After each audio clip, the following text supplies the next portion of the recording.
हाँ जी, spring board की online class में आपका स्वागत है। कल हमने मेवाड़ की हिस्ट्री शुरू की थी। मैं आज थोड़ा सा रिवीजन करवा देता हूँ आपको उसका कि कल क्या क्या पढ़ा था। फिर आज अपने नए वाला टॉपिक पढ़ लेंगे, आगे अपने टॉपिक पढ़ लेंगे। तो जैसे कल क्या पढ़ा था हमने, तो कल अपन ने गुहिल वंश के बारे में पढ़ा था, गुहिल डायनेस्टी के बारे में पढ़ा था।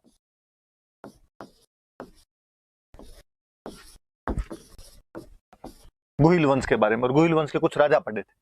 जैसे कौन कौन से राजा पढ़े थे, तो हमने एक राजा बापा रावल का दो या बप्पा रावल का दो, एक राजा पढ़ा हमने अल्लट,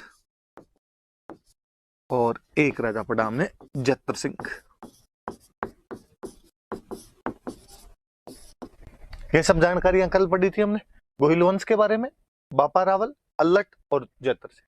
थोड़ा सा मैंने और बताया था मेवाड़ के, दो चीजें बताई थी। एक तो मेवाड़ का ज्योग्राफिकल एक्सपेंशन, उसका भौगोलिक विस्तार, और एक हमने पढ़े थे उसके प्राचीन नाम, एंशिएंट नेम्स। ये वाला कल का अपना ले दे के लेखा जोखा है।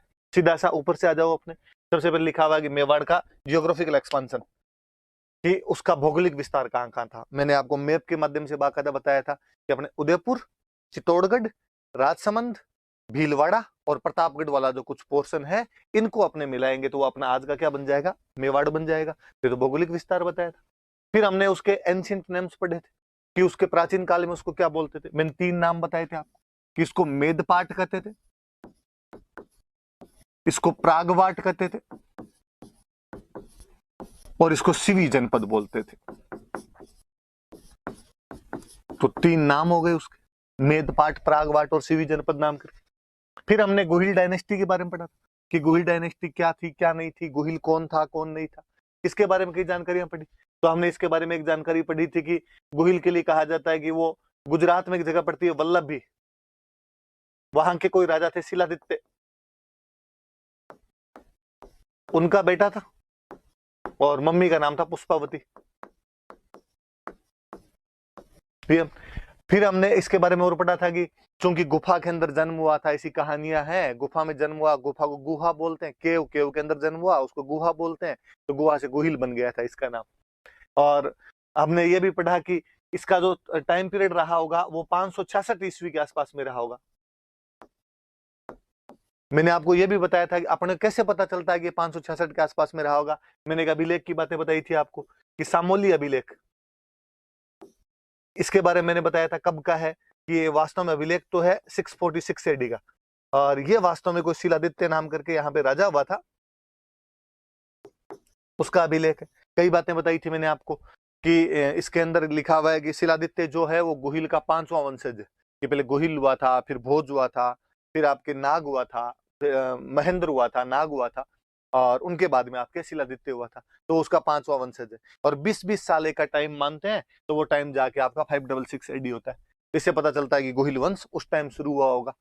फिर सामोली अभिलेख के बारे में हालांकि मैंने और बताया था कि अभिलेख कुछ अलग जानकारियां भी देता है। अभिलेख कहता है कि यहाँ पर एक कोई जयंतक महतर नाम का बंदा था, और उसने एक माता जी का मंदिर बनवाया था, अरण्यवासिनी माता जी का मंदिर, जिनको आजकल अपने बोलते हैं जावर माता।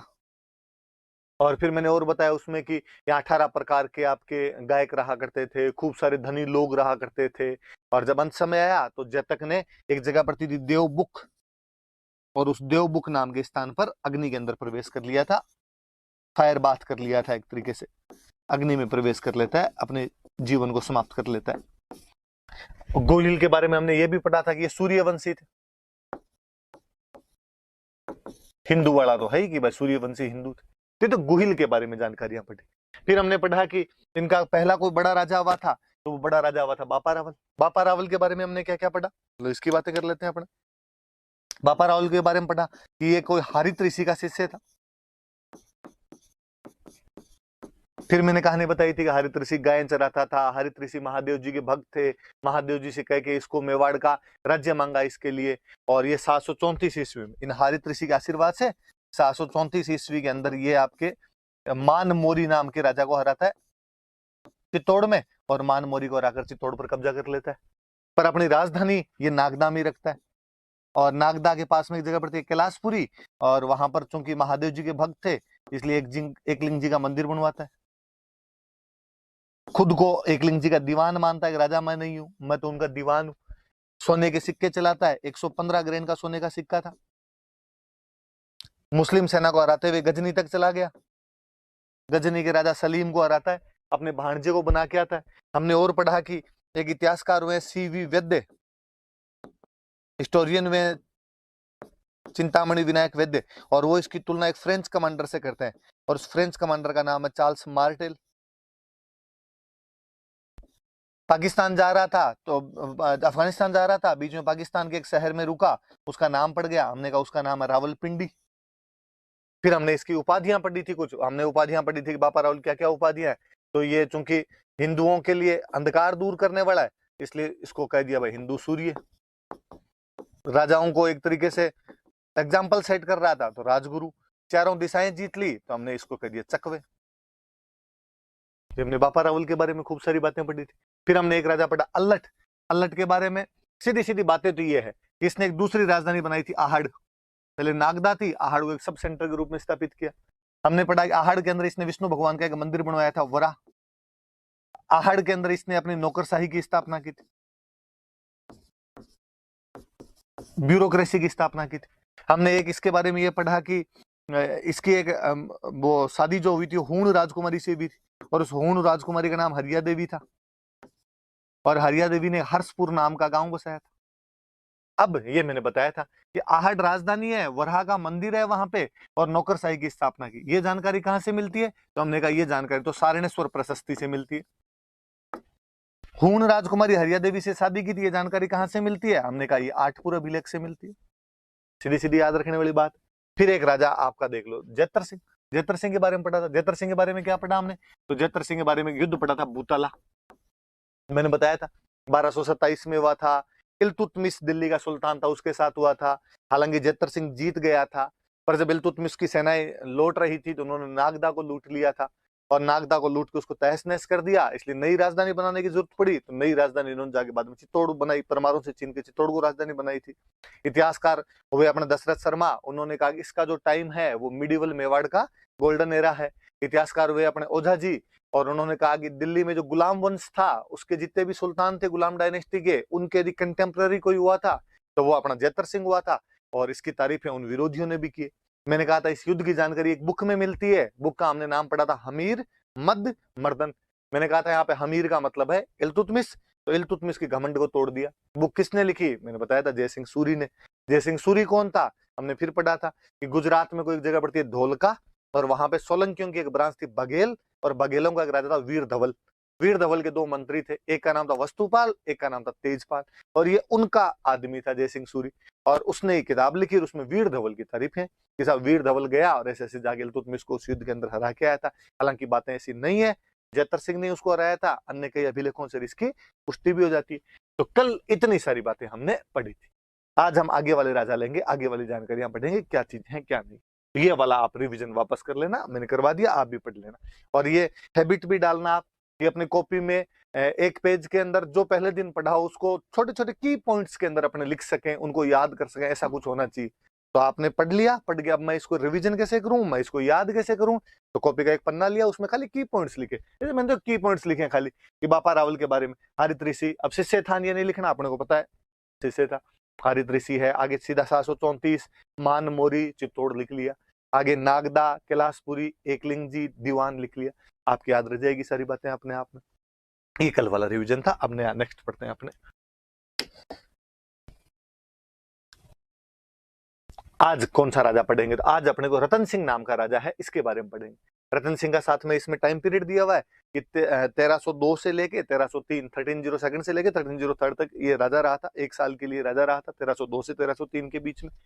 क्या है इसके बारे में अपने पढ़ने लायक बात, अपने वो देख लेते हैं कि अपने पास है क्या पढ़ने लिखने। तो पढ़ने वाली बात यह है कि इसके टाइम में अलाउद्दीन खिलजी ने आक्रमण किया था। ये देख लो आप, सिंपल सा कोई क्वेश्चन पूछेंगे कि अलाउद्दीन खिलजी ने जब आक्रमण किया था तब मेवाड़ का राजा कौन था? तो मेवाड़ का राजा अपने को दिख रहा है रतन सिंह था। अब वही बात है कि अलाउद्दीन खिलजी का आक्रमण कब हुआ, उस आक्रमण के क्या कारण थे, उस आक्रमण के क्या परिणाम निकले थे, क्या कॉन्सिक्वेंस हुए उसके, क्या कोजेज रहे थे, उन सब के बारे में अपने देख लेंगे कि क्या क्या बातें हैं, क्या क्या बातें नहीं। तो ये कुल मिला के आपने तो यहाँ तो इतना ही देखना है कि राजा कौन सा है, बाकी बातें मैं बता दूंगा। तो राजा तो कौन सा, तो राजा है अपना रतन सिंह। इसके बारे में, इसके टाइम की सबसे बड़ी घटना तो अलाउद्दीन खिलजी का आक्रमण। अलाउद्दीन खिलजी एक दिल्ली का सुल्तान है, वो आक्रमण कर रहा है। और इसके क्या क्या पढ़ने अपने को, एक तो इसके कारण पढ़ने हैं और एक इसके क्या पढ़ने अपने को, कॉन्सिक्वेंस पढ़ने। बस ये बातें इतनी देख लो अपने। अब आप आगे देखो, मैं पढ़ा मत देता हूँ, समझा दूंगा मैं आपको ढंग से। नोट्स में आपके सब लिखा हुआ होगा, वहां से आप और टैली कर लेना। अब चलो अपने पढ़ते हैं। देखो देखना इधर आप, पहले कहा आक्रमण, अटैक।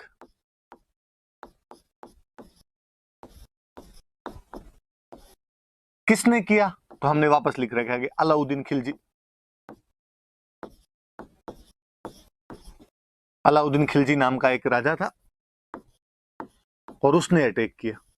कब किया, अभी ये याद रखने वाली बात है, 1303। ये याद कर लेना, कोई क्वेश्चन यहां से बना लेगा कि अलाउद्दीन खिलजी ने चित्तौड़ पर आक्रमण कब किया था, तो 1303 में आक्रमण किया था। उस टाइम राजा कौन था, तो उस टाइम राजा रतन सिंह। स्वाभाविक सी बात है, कोई आक्रमण होगा तो उस आक्रमण के कुछ कारण होंगे। तो अलाउद्दीन खिलजी ने भी आक्रमण क्यों कर दिया, अपने इसके कोजेज देख लेते हैं, रीजंस देख लेते हैं इसके कि क्या कोजेज रहे होंगे इसके। देखो एक तो स्वाभाविक सा, एक सिंपल सा कारण होता है कि कोई भी एक राजा दूसरे राजा पे अटैक क्यों करेगा। इसका कारण ये कि कोई भी राजा अपने साम्राज्य का विस्तार करना चाहता है। सब में एम्बिशंस होते हैं कि वो जो अपना एम्पायर है उसको बढ़ाए, उसका और विस्तार करे, उसका एक्सपांशन करे। अलाउद्दीन खिलजी तो खुद यही चाहता था कि वो अपने साम्राज्य का विस्तार कर ले। और हम कहते हैं कि साहब, जो दिल्ली के मुसलमान राजा हुए थे उनमें अलाउद्दीन खिलजी पहला राजा है जो साउथ इंडिया भी चला गया था और साउथ इंडिया को भी जीतने की कोशिश करता है। तो आप देख लो, जो इतना साम्राज्यवादी राजा होगा, इतना ज्यादा एम्पेरियलिस्टिक पॉलिसी जो अपनाएगा, क्या वो दिल्ली के पास में राजस्थान को जीतने का प्रयास नहीं करेगा, obvious सी बात है करेगा। तो एक कारण तो ये था कि अलाउद्दीन खिलजी जो है, उसकी जो साम्राज्यवादी नीति थी, उसकी जो एम्पेरियलिस्टिक नीति थी, एम्पेरियलिस्टिक जो उसकी पॉलिसी थी, उसकी वजह से, साम्राज्यवादी नीति की वजह से वो चित्तौड़ को जीतना चाहता था। स्वाभाविक सी सीधी सी बात समझ में आ गई, इसलिए उसने आक्रमण किया था। बड़ा कारण हमेशा कोई अटैक लिखवा ले मेंस में, कभी आपको और दिमाग में आया नहीं है, एक तो ये पक्का ही चिपका देना, या इस वजह से करना चाहता था। और क्या कारण रहे होंगे, और जब हम किताबें पढ़ते हैं उनमें कारण देखते हैं तो अपने कारण मिलता है कि चित्तौड़ का स्ट्रेटेजिक इंपॉर्टेंस थी। और केवल स्ट्रेटेजिक ही नहीं, उसकी इकोनॉमिक इंपॉर्टेंस भी थी। मैं समझा दूंगा कैसे क्या, देख लो आप। एक तो स्ट्रेटेजिक को तो अपने हिंदी में कह देंगे सामरिक, और इकोनॉमिक तो अपने को समझ में आ ही रही है, आर्थिक का दो, व्यापारिक का दो, कुछ ही का दो। कैसे, देखो मैं बताता हूँ। पहले अपने इसको बोल रहे हैं कि उसकी सामरिक, सामरिक उसका महत्व था, इंपॉर्टेंस थी, स्ट्रेटेजिक इंपॉर्टेंस हुआ करती थी। क्या स्ट्रेटेजी रही होगी, क्या इंपॉर्टेंस रही होगी चित्तौड़ की, तो चित्तौड़ की इंपॉर्टेंस ये है कि चित्तौड़ का किला एक पहाड़ पे बना हुआ है। कल ही मैंने बताया था कि जैतर सिंह ने जब उसके टाइम में नागदा लूट लिया था, तो उसने कहा भाई साहब, प्लेन में राजधानी नहीं होनी चाहिए, राजधानी कोई ऐसी जगह हो, पहाड़ों के ऊपर हो, चारों तरफ से घिरा हुआ हो, ताकि जल्दी से दुश्मन आके कम से कम लूट तो नहीं सके, कोई आनिया बानिया आके लूट मार तो नहीं करके जा सके, इसलिए पहाड़ों में राजधानी बनाई हुई। तो चित्तौड़ का किला बड़ी ऊंचाई पर बना हुआ किला, बहुत चारों तरफ से बड़ा रैम्पार्ट बना हुआ उसका, बड़ी चौड़ी दीवार बनी हुई उसकी, और जल्दी से न तो कोई किले पर पहुंच सकता है, न कोई किले की दीवार को तोड़ सकता है। फिर और सुनो, आज भी आप कभी चित्तौड़ का किला देखने जाओ तो आप नोटिस करना, चित्तौड़ के किले की बाउंड्री इतनी बड़ी है, मतलब कि उसके अंदर एग्रीकल्चर तक होती है, वाटर रिसोर्सेज खूब सारे, कुंड वगैरह उसके अंदर बनाए हुए। इसका मतलब था कि यदि कभी जरूरत पड़ जाए, ऐसा लगे कि घेर लिया गया है, बड़ा आक्रमण हो गया है, तो आप अपनी पब्लिक को किले के अंदर ला के रख सकते हैं, और अंदर खाने पीने की भी पूरी व्यवस्था की जाए। स्टोरेज है, तो स्टोरेज बहुत अच्छे थे, और युद्धों के टाइम में स्टोरेज के बहुत अच्छा महत्व हुआ करता था। तो एक वो भी बड़ी बात थी, किस वजह से भी चित्तौड़ का महत्व बढ़ रहा था। अब अलाउद्दीन खिलजी को ये क्यों चाहिए, वो तो दिल्ली बैठा है, उसको चित्तौड़ में आगे क्या करना है। ये वो समय था जब भारत पर मंगोलों के आक्रमण हो रहे थे, मंगोल आक्रमणकारी थे, वो लगातार अटैक कर रहे थे। अलाउद्दीन खिलजी के टाइम में मंगोल एक दो बार तो दिल्ली के पास तक आ गए थे, इसलिए अलाउद्दीन को लगता था यार, कल को खुदा ना खास्ता दिल्ली के अंदर घुस गए तो अपने क्या करेंगे। इससे अच्छा कोई एक ऐसा किला हो, ऐसा फोर्ट हो, चारों तरफ से रैम्पार्ट से घिरा हुआ हो, जिसमें जल्दी से दुश्मन घुस नहीं पाए। और वो आसपास में कोई नजदीक किला उसको दिख रहा था, तो वो चित्तौड़ का किला दिख रहा था। इसलिए चित्तौड़ के किले का स्ट्रेटेजिक इंपोर्टेंस है। याद रखना, कभी आपसे प्री में, मेंस में, इंटरव्यू में पूछ ले, भाई चित्तौड़ का क्या सामरिक महत्व है, क्या स्ट्रेटेजिक इंपोर्टेंस है, बताना। कि पहाड़ी पर बना हुआ है, उसकी दीवार बहुत लंबी चौड़ी बनी हुई है, जिसको तोड़ के जाना संभव नहीं है, उसके अंदर स्टोरेज की बहुत अच्छी सी संभावनाएं हैं। तो इस वजह से कोई भी राजा ये चाहता था कि ऐसा सुरक्षित किला मेरे पास में रहेगा, तो मैं उसके अंदर रह के अपनी अपनी सेना की, अपनी जनता की रक्षा बहुत अच्छे से कर सकूंगा। एक बात और लिखी मैंने, इकोनॉमिक, आर्थिक। फिर अपने को लगता यार चित्तौड़ का क्या इकोनॉमिक इंपोर्टेंस रहा होगा, वापस सुनना। देखो, अपने इंडिया में दो जगह, उत्तर भारत में बेसिकली, नॉर्दर्न इंडिया जो अपना है, उत्तर भारत है, उसमें दो जगहों का बड़ा महत्व था इकोनॉमिकली। किस किस का? एक तो गुजरात का,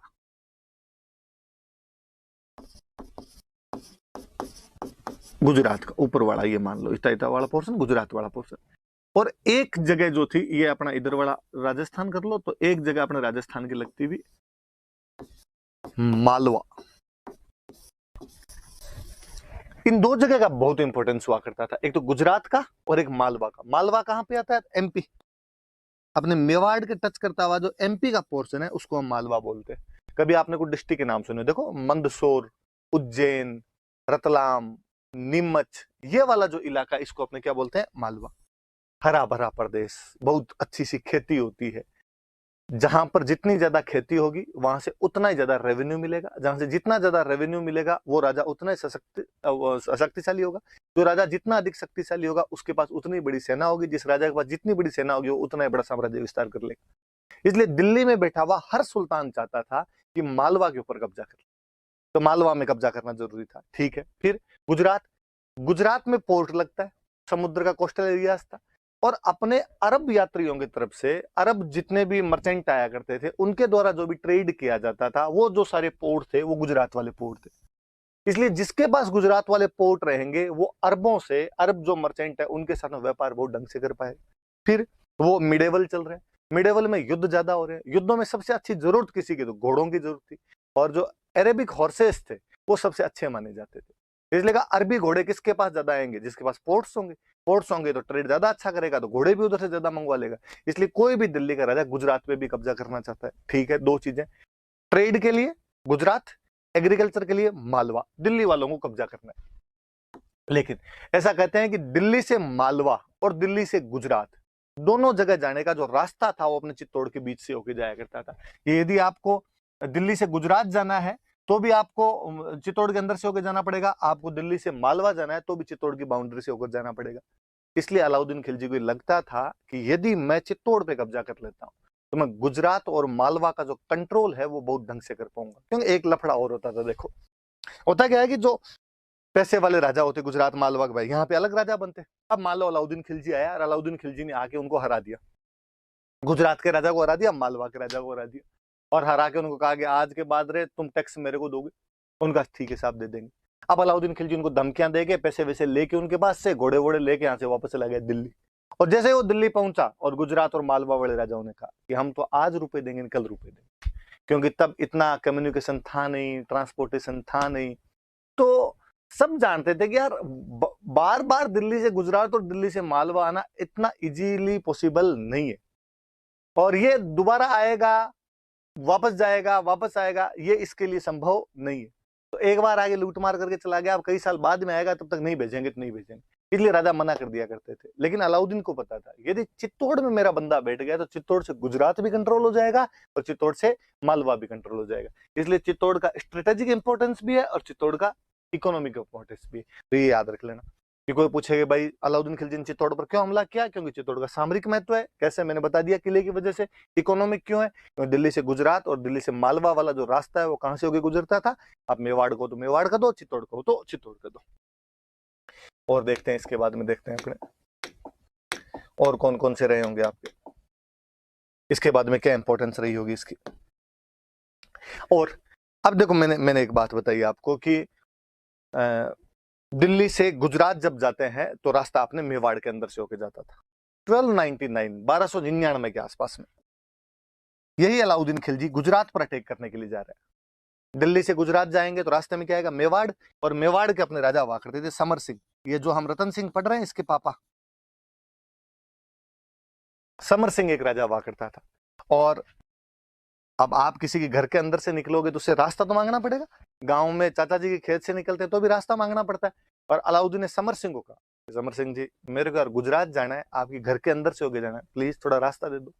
समर सिंह ने कहा भाई साहब रास्ता दे देंगे लेकिन टोल टैक्स लगेगा। रास्ते का कर लगता है, आप कहीं जा रहे हो तो बीच में टोल बने होते हैं, तो उसने कहा मेरी जगह से जाओगे तो आपको टोल देना पड़ेगा, रास्ते का कर देना पड़ेगा, मार्ग कर देना पड़ेगा आपको। अलाउद्दीन ने कहा यार स्टाफ तो चलाओ कम से कम, आप राजा हो मैं राजा हूं, ये तो मतलब यार मैं आपको थोड़ी छेड़ रहा हूं कोई। उसने कहा कि नहीं ये तो आपको देना ही पड़ेगा। अलाउद्दीन खिलजी ने कहा ठीक है मैं एक बार दे जाऊंगा, मैं फंसा हुआ हूं, मेरे गुजरात जाना जरूरी है, पर वापस आते टाइम तेरे को मारूंगा मैं।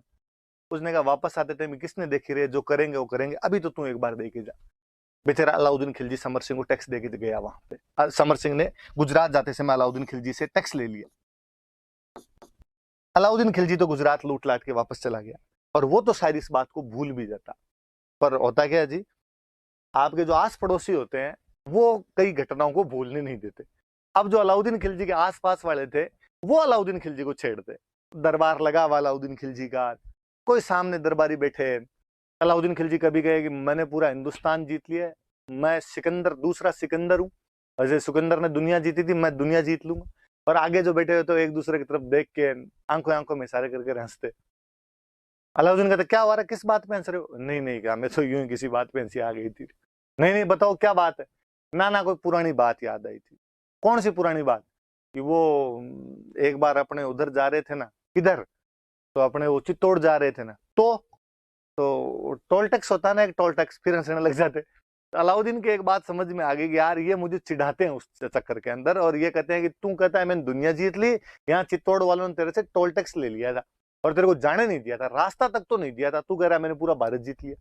और अलाउद्दीन खिलजी ने कहा कि अब तो भाई इसका बदला लेना ही पड़ेगा। इसलिए अलाउद्दीन खिलजी के लिए प्रेस्टीज पॉइंट बन गया था, अलाउद्दीन खिलजी के लिए प्रतिष्ठा का सवाल था, सुल्तान के लिए नाक का सवाल बन गया था कि मैं चित्तौड़ को जीतूं। तो एक कारण ये भी कि अलाउद्दीन खिलजी ने इसे अपना प्रतिष्ठा का सवाल बना लिया था, इस वजह से भी चित्तौड़ को जीतना चाहता है। फिर आप एक चीज देखो, भूताला का युद्ध होता है, भूताला के युद्ध के अंदर जो आपका जेतर सिंह है, वो जेतर सिंह आपके इल्तुतमिश को हराकर वहां से वापस भेज देता है।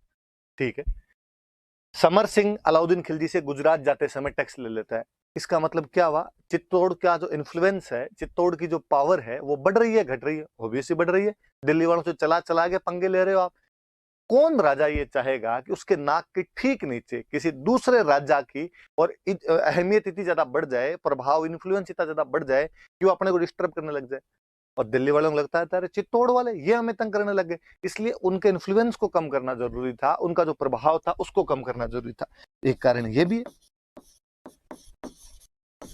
कि कहीं ना कहीं जो चित्तौड़ का इन्फ्लुएंस था वो बढ़ रहा था, मेवाड़ का इन्फ्लुएंस बढ़ रहा था, और उस इन्फ्लुएंस को घटाना चाहते थे। मूल कारण तो यही है आपके। क्या कारण है? तो अलाउद्दीन खिलजी की जो एम्बिशंस थे, एम्परियलिस्टिक एम्बिशन थे, वो बहुत ज्यादा बढ़े हुए थे।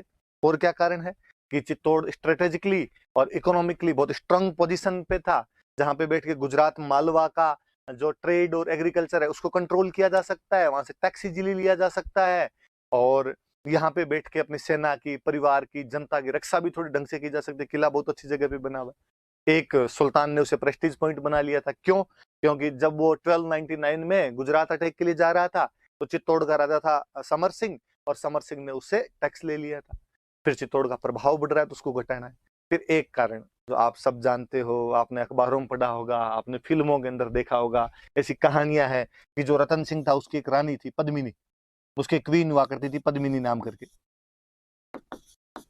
और वो जो रानी पद्मिनी थी वो बहुत सुंदर थी, और ऐसी अपने पास में कई किंवदंतियां, कई कहानियां मैं और बता दूंगा। और अलाउद्दीन खिलजी उसको प्राप्त करना चाहता था, इसलिए उसने आक्रमण किया। हालांकि हमारे इतिहासकार मानते हैं कि ये बहुत गौण कारण है, मतलब आप इसको छोड़ सकते हो, आप इसको नेग्लेक्ट कर सकते हो, आप नहीं मानो तो भी चल जाए, क्योंकि अलाउद्दीन खिलजी ने पूरे भारत पर अटैक किए थे और सब जगह कोई पद्मिनियां थोड़ी थी। राजा के आक्रमण का कारण कम से कम लुगाइयां तो नहीं होती है, आक्रमण के कारण दूसरे रहे होते हैं, पर साथ में छोटा मोटा ये भी चल जाता है। तो कभी आपसे प्री में कोई पूछ ले इनमें से कारण कौन सा था, कारण कौन सा नहीं था, तो याद रखना। मेंस में पूछ ले कि 1303 में अलाउद्दीन खिलजी ने जब हमला किया उसके कारण क्या क्या थे, तो आप सारे कारण बता देना। बता सकते हो आप सारे कारण? ये तो ये तो अलाउद्दीन खिलजी के आक्रमण के कारण 5 कारण लिखे हमने, 5 कॉजेज लिखे, ये 5 के 5 याद रखें। अब पद्मिनी की बात है, मैं थोड़ी सी इसकी बात कर लेता हूं, फिर मैं आगे की तरफ बढ़ूंगा। आगे बढ़ते हैं। देखो कारण बता दिए हमने। अब कहानियां किंवदंतियां अपने कुछ ऐसी है कि पद्मिनी सिंहल द्वीप की राजकुमारी थी, सिंहल आइलैंड की राजकुमारी थी, यहाँ की प्रिंसेस थी। कहा गया कि साहब सिंहल द्वीप कहां पे, तो कहा आज का जो श्रीलंका है,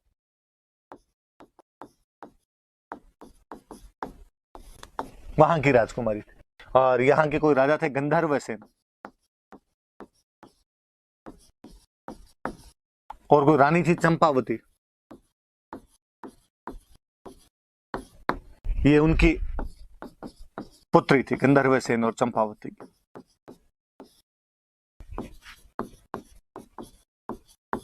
फिर ऐसी कहानियां हैं कि यहाँ पे राजा रतन सिंह के पास में एक तोता आया यार, तोते के नाम तक वो अपने वाले तो और बता देते हैं कि हीरामन तोता था। उस तोते ने आके रतन सिंह जी को बताया कि रतन सिंह जी यहाँ से 7 समंदर पार एक इतनी सुंदर राजकुमारी रहती है। और रतन सिंह जी उसके पीछे पीछे और चले गए, और कहते कई सालों तक वहां पे भटकते रहे। सिंहल द्वीप के राजा के उस घर में उसको घुसने का मौका नहीं मिला। फाइनली जो पैसे वैसे खत्म हो गए तो वहां जोगी वोगी का भेष और बना लिया। एक दिन राजा ने उनको देख लिया, गंधर्व सेन जो राजा था उसने ही देखा। उसने कहा कि यार जेंटलमैन, तुम शक्ल से यार सन्यासी लगते तो नहीं, इस उम्र में जोग धारण करने का क्या कारण रहा? तो उसने कहा सर आपने एकदम सटीक पहचाना, मैं तो ऐसे ऐसे करके मेवाड़ का राजकुमार हूँ। मेवाड़ को कौन नहीं जाने, मेवाड़ की ख्याति थी। और सिंहल द्वीप के राजा ने भी कहा क्या बात करते हो आप, मेवाड़ के राजा हो, फिर ऐसे क्यों भटक रहे हो, क्या कारण है इसका मुझे बताओ। और उसने मुस्कुरा कहा साहब कारण तो आपके महलों के अंदर ही मौजूद है, क्या बात करते हो। और उसने पूरी बात बताई कि साहब ऐसे ऐसे मैं तो पद्मिनी से शादी करने के लिए आया था। श्रीलंका के राजा की क्या औकात कि मेवाड़ के राजकुमार को मना करे। हमारे भारत का नक्शा जब लेके आते हैं, भारत का जब मैप लेके आते हैं, तो श्रीलंका का मैप फ्री के अंदर आ जाता है। तो उसने कहा साहब धन घड़ी धन भाग, आप मेरे राजकुमारी से शादी करना चाहते हो। और उसने कहते पद्मिनी से शादी कर दी। रतन सिंह जी यहाँ आ गए, हंसी खुशी अपना जीवन यापन कर रहे थे, यहाँ पे पद्मिनी के साथ रह रहे थे। फिर आगे कहानी और, रतन सिंह जी के दरबार में एक विद्वान व्यक्ति रहता था, राघव चेतन नाम था उसका। राघव चेतन नाम करके कोई विद्वान व्यक्ति थे, पंडित जी थे, पढ़े लिखे थे। और राघव चेतन ने एक दिन ऐसा कहते हैं कि पद्मिनी को देख लिया, और पद्मिनी को देखते वो मूर्छित होकर गिर गया। रतन सिंह को जब ये बात पता चली तो रतन सिंह ने कहा है हार, ऐसे कैसे किसी दूसरे की वाइफ पे, किसी दूसरे की रानी पे तुम ऐसी बुरी नीयत कैसे रख सकते हो। और राघव चेतन ने कहा कि अब हो गया सर, वो तो जो हो ही गया। रतन सिंह ने कहा नहीं, आज के बाद तो दिखना नहीं चाहिए, दिख गया तो देख लेना। राघव चेतन को बेइज्जती करके वहां से निकाल दिया। अब आपकी कोई बेइज्जती करके निकाल दी तो आप क्या करो। तो दुश्मन का दुश्मन हमेशा अच्छा दोस्त होता है। तो मेवाड़ वालों का दुश्मन कौन, खिलजी, क्योंकि उससे गुजरात जाते समय टैक्स वगैरह लिए हुए थे। राघव चेतन गया अलाउद्दीन खिलजी के पास, और अलाउद्दीन खिलजी को जाके उसने बताया, और उसने पूरी बात बताई। साहब ऐसे ऐसे पद्मिनी की सुंदरता के बारे में बताया, पद्मिनी पानी पीती है तो यहाँ से दिखता है, उसके कंठों से दिखाई देता है। और कहता है अलाउद्दीन खिलजी को जब ये बात पता चली तो अलाउद्दीन खिलजी ने यहाँ पे आक्रमण कर दिया था। ऐसी कई कहानियां किंवदंतियां आपने चलती है कि ऐसी कोई बात भी थी, और मैं इसके बारे में और बात करूंगा।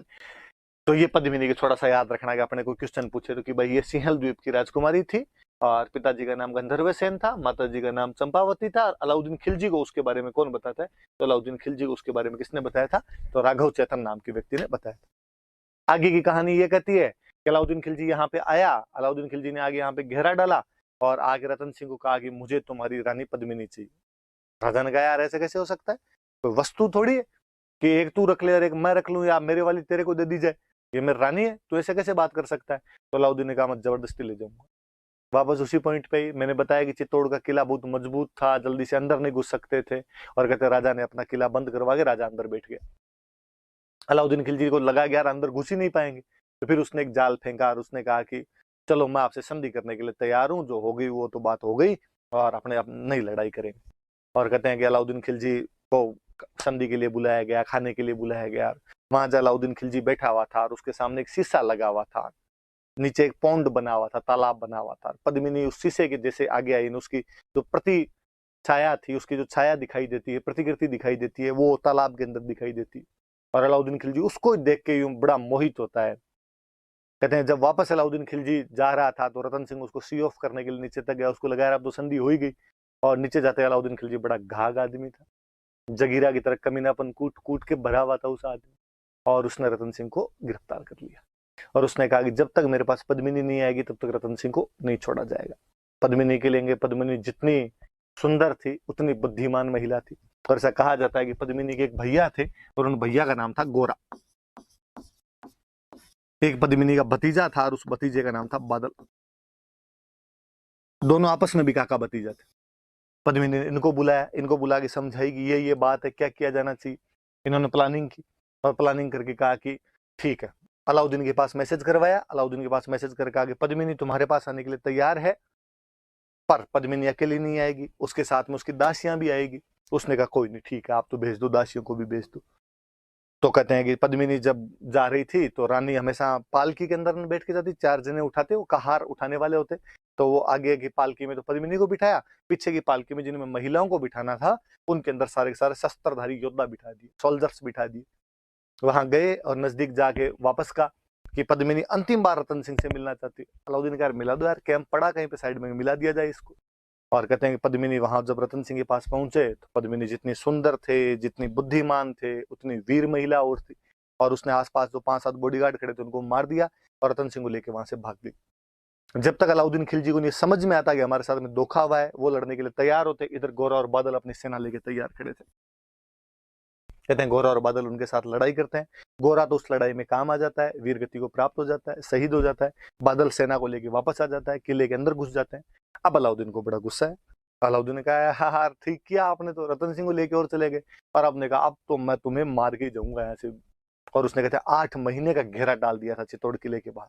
अब जब इतना लंबा घेरा चला तो किले के अंदर का अनाज और पानी समाप्त होने लग गया था, जो स्टोरेज थे वो खत्म होने लग गए थे। अपने यहाँ पे राजपूत राजाओं में एक और बड़ा जोरदार सी विशेषता हुआ करती थी कि जब भी किले का स्टोरेज खत्म हो जाए, जब भी फोर्ट का अन्न पानी समाप्त हो जाए, तो एक टर्म होती है साका। उस समय जो युद्ध किए जाते थे उन युद्धों को बोलते थे साका। अब कहा गया कि भाई अब 2 चीजें देखो। पहली बात तो ये कि ऐसा कब किया जाता, ये किले के अंदर बंद करने वाली व्यवस्था कब आती, जब ये लगता है कि दुश्मन की सेना बहुत बड़ी है, अपनी सेना कमजोर है, सीधी सीधी लड़ाई के अंदर डायरेक्ट यदि फाइट करेंगे तो उसके अंदर जीत नहीं पाएंगे। तो होता यह था कि दिल्ली वालों की फौज आ जाती थी 30,000 की, और इधर किले के अंदर कितने फौजी है, इधर फौजी बैठे 3,000 5,000 ऐसे फौजी बैठे। लगता है यार नहीं पार पड़ेगी, किले के गेट करो बंद, कितने दिन तक बाहर बैठे रहेंगे, जाना ही पड़ेगा। और ज्यादातर मामलों में होता था कि बाहर वाला बाहर से चला ही जाता। तो दिल्ली छोड़ के चित्तौड़ में रहना कई दिनों तक संभव नहीं हो पाएगा। आप अपनी कैपिटल को छोड़ के ज्यादा दिन तक दूर नहीं रह सकते। पर कई बार ऐसा होता है कि अगला रह जाता, अगले की पार पड़ जाती। अलाउद्दीन खिलजी 8 महीने रह गया। अब क्या किया जाए, तो अब का किले का तो पानी भी खत्म हो गया, किले का तो अनाज भी खत्म हो गया, भूखे मरेंगे। तो भूखे मरेंगे इससे अच्छा लड़के मतलब, तो लड़के मरेंगे तो अपने तो 3,000 है, सामने वाले 30,000 बैठे हैं, तो अपने तो मर जाएंगे, और अपने मर जाएंगे तो महिलाओं को और बच्चों को ये सब उठा के ले जाएंगे। का तो इसका एक तरीका किया जाए, अब अपने तो मरेंगे, परिवार की रक्षा के लिए क्या किया जाए, महिलाओं की रक्षा के लिए क्या किया जाए। तो जो महिलाएं हुआ करती थी वो खुद ही कहती तुम हमारी चिंता मत करो, हम जोहर कर लेंगे। एक टाइम है, वापस सुनना, जोहर क्या होगा साहब जोहर के अंदर। तो महिलाएं जितनी भी हुआ करती थी वो अग्नि जलाती, और अग्नि के अंदर महिलाएं बैठ जाया करती थी, अपनी जीवन लीला समाप्त कर लिया करती थी, ताकि वो जो सोल्जर है उनको परिवार की कोई चिंता नहीं रहे। अब वो लड़े मरे, और अब वो जो सोल्जर होते थे, जब परिवार समाप्ति हो गया तो बंदे में और गुस्सा होता था, वैसे ही दुश्मन के खिलाफ लड़ने का गुस्सा हुआ करता था। अब वो केसरिये कपड़े पहनते और केसरी कपड़े पहन के बाहर लड़ने के लिए जाते। अब उनके जीवन का एकमात्र उद्देश्य अधिकाधिक संख्या में दुश्मन को मारना था, ज्यादा से ज्यादा, जितने ज्यादा हो सके उतने दुश्मन को मारना था, और मुंड पे टूट के पड़ता, और वहां पे लड़ते हुए वीरगति को प्राप्त हो जाया करते थे। क्योंकि केसरिये कपड़े पहन के जाते थे इसलिए उस टाइम को बोलते थे केसरिया। तो 2 चीजें हो गई, एक तो हो गया जोहर और एक हो गया केसरिया, और इन दोनों की जो कंबाइंड फॉर्म होती थी उस कंबाइंड फॉर्म को बोलते थे साका। तो याद रखना, कभी कोई पूछ ले कि साके में 2 चीजें क्या क्या होती है, तो एक तो होता है जोहर, एक होता है केसरिया। अब अगला सवाल पूछेगा, जोहर कौन करता है, केसरिया कौन करता है? तो जोहर किया जाता है महिलाओं के द्वारा, फीमेल, और केसरिया किया जाता है पुरुषों के द्वारा। और इन दोनों को मिला के क्या बोलते हैं? तो यहाँ पे जोहर किसने किया होगा? तो महिला कौन? तो रानी पद्मिनी। तो कहते हैं रानी पद्मिनी ने अपनी 1600 अन्य रानियों के साथ, 1600 अन्य महिलाओं के साथ में जोहर किया था। केसरिया किसने किया? तो केसरिया करने वाले रतन सिंह, राजा रतन सिंह और उनके सेनापति, क्योंकि गोरान तो पहले शहीद ही हो गए थे, तो ये बादल अनजीते लोग बचे हुए थे, इन सब ने मिलकर बाद में केसरिया कर लिया। कई कहानियों में आता है कि नहीं, गोरा भी वापस आ गया था और गोरा बादल साथ में लड़ते हुए शहीद हुए थे, पर कुल मिला के सारे अलाउद्दीन खिलजी वाली उस लड़ाई के अंदर ही काम आ गए थे, उसके अंदर शहीद हो गए थे। तो ये चीज याद रखना। अब इसके लिए कहते हैं कि ये जो पद्मिनी और रतन सिंह वाला जो हुआ था, ये चित्तौड़ का पहला साका है। पहली बार चित्तौड़ के अंदर ये वाली जो प्रक्रिया, फायर बाथ वाली जो जोहर वाली प्रक्रिया थी, साके वाली जो प्रक्रिया थी, ये पहली बार इसी टाइम अपनाई गई थी। कब हुआ? तो बाकायदा तारीख है 25 अगस्त 1303। ये याद रख लेना आपने कि चित्तौड़ का पहला साका कब हुआ? तो 25 अगस्त 1303 को हुआ था। किसने किया? तो रानी पद्मिनी के नेतृत्व में जोहर हुआ, रतन सिंह और गोरा बादल के नेतृत्व में केसरिया हुआ। इसको मिला के क्या बोलते हैं? साका बोलते हैं। अलाउद्दीन खिलजी जीत गया, लेकिन अलाउद्दीन खिलजी के सैनिक बहुत ज्यादा मरे। उसने किले पे कब्जा किया और किले पे कब्जा कर उसको लगा अब तो मैं पद्मिनी को उठाई ले जाऊंगा, लेकिन अंदर आगे देखा कि महिलाएं तो पहले ही सब की सब अपने आप को अग्नि के अंदर झोंक चुकी थी, किले में केवल राख थी, किले में कुछ ही नहीं मिला और बौखलाया हुआ था अलाउद्दीन खिलजी। और उसने कहा कि जितने निर्दोष लोग बैठे हुए भाई, लड़ाई करने कौन जाएंगे? सैनिक। बाकी सामान्य किसान मजदूर, वो तो बेचारा अपने घर के अंदर बैठा हुआ था। उसने कहा सबको बाहर निकाला जाए। सबको बाहर निकाला गया और वहां पे लोगों का नरसंहार किया गया, मैसेकर किया गया वहां पे, बहुत भयंकर वाला। 30,000 लोग कटवाए थे, कहते हैं अलाउद्दीन खिलजी। 30,000 लोगों का मैसेकर किया गया था वहां, कत्लेआम कर दिया गया, नरसंहार कर दिया गया। गुस्सा आया हुआ था उसको और उसने कहा कि अब चित्तौड़ मेरा है, अब उसको तो वापस जाना है, तो अब चित्तौड़ का क्या करेंगे? तो उसने कहा आज के बाद मेरा बेटा चित्तौड़ के अंदर रहेगा, और बेटे का नाम था खिजर खान। ये याद रखना। और उसके बेटे का नाम खिजर खान था, इसलिए कहा कि अब चित्तौड़ को मैंने बर्बाद कर दिया, लेकिन खिजर खान यहाँ पे रहेगा और खिजर खान इस चित्तौड़ को वापस आबाद करेगा। खिजर खान आबाद करेगा, इसलिए इसका नाम बदलकर उसने किया खिजराबाद। ये याद रख लेना कि अलाउद्दीन खिलजी ने चित्तौड़ का नाम बदलकर क्या कर दिया था? तो अलाउद्दीन खिलजी ने चित्तौड़ का नाम बदलकर क्या कर दिया था? खिजराबाद कर दिया था। एविडेंस है कोई अपने पास में? हाँ, अपने पास में एविडेंस भी मिलता है। 1325 के आसपास की एक अभिलेख मिला है, एक इंस्क्रिप्शन मिला है। चित्तौड़ के अंदर एक दरगाह है, दाहिबी पीर की दरगाह।